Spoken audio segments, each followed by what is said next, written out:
Sans rien, je vois que M. Coupé veut réagir et je vais vous laisser poursuivre ce débat-là parce que la question du contrôle politique, elle est fondamentale.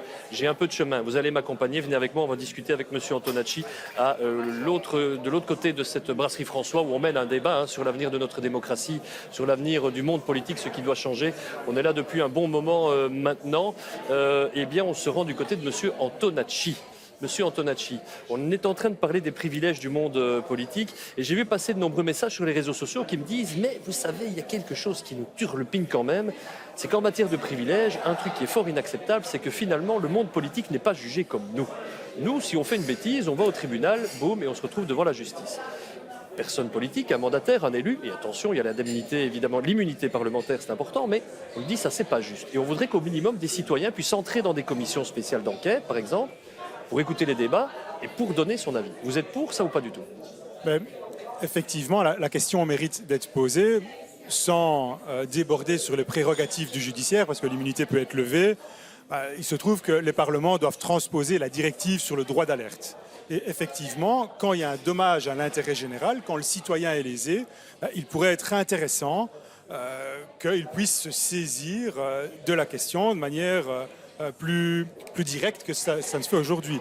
Et pourquoi pas imaginer des commissions d'enquête citoyennes constituées sur base du format jury d'assises pour circonstancier les éventuelles responsabilités quand il y a un dommage à l'intérêt général. Il y a eu certaines affaires. C'est aux citoyens de contrôler le politique sur ces aspects-là, par exemple. Vous en avez marre des commissions à huis clos, des débats finalement qui vous échappent un peu, ou bien vous trouvez que ça fait partie du jeu? L'autorégulation du politique est un peu illusoire. Les partis doivent encore pouvoir formuler des accords par la suite et tacler un collègue ou quoi au caisse, c'est jamais bien vu et ça laisse des traces et ça peut rendre difficile les discussions. Donc avoir une forme de neutralité par ce format du jury d'assises avec 12 citoyens tirés au sort accompagnés par des techniciens, comme c'est le cas dans le jury d'assises, permettrait, d'apporter de la neutralité.